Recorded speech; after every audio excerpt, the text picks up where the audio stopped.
जी सलाम अलैकुम। मैं सुधा, मेरा नाम मकसूद बीबी जे ते मैं टीका लवाया से ते 5 साल हो गए ने। मेरी बांह 5-6 साल गुजर गए ने ते बांह हुण मेरी ज़्यादा गल गई है ते फिर बन गई है।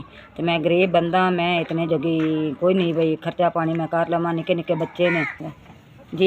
इत्थों इलाज करांदी रही डॉक्टरा को, इत्थों मेरी बांह नहीं ठीक हुई ते हुण गुजरात दसदे ने बई गुजरात जा ते उंज दसदे हैन वे 50-60 हज़ार रुपया जड़ा ना वे ये दसदे ने इतना तेरा वे लग जाता वे। फिर निक्के निक्के बच्चे ने, मेरे को तो इतना भी नहीं खर्चा वे मैं गुजरात जा सकां जी। इस अगे बांह भी बन गई से ते बांह उत्ते फोड़े बन गए से, बांह ज़्यादा मेरी गल गई है जी। हुण अल्लाह दी ज़ात मैं इनको 4 सिलों दित्तियां ते फिर गुजरात जाके मैं वे बांह ठीक करवा लां दी जी। हुण मैं तो गुजरात जावां दे तो उत्थों पता चले दा ऑपरेशन होना है। जब ऑपरेशन ते कितना खर्चा होना है ते बड़ी मजबूरी दे टाइम पे कढ़नी आ ते जी। मेरे को गुजरात जाने जगह किराया भी कोई नहीं। 5, 10, 11, 12, 13, 14 ते 15 जी। भला वे अल्लाह ताला तुहानू तंदुरुस्ती देवे, जिंदगी देवे, तुहाडे बच्चों की जिंदगी देवे।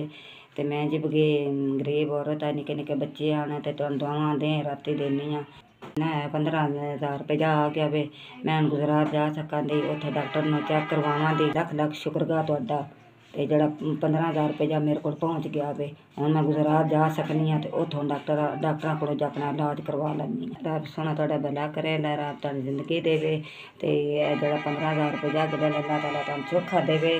जिन्हां ने नहीं जना तुहाडा होवे, रब सोहना तुहानू जिंदगी देवे कुल अमीन देआं बच्चियां नाल तुहानू तंदुरुस्ती देवे।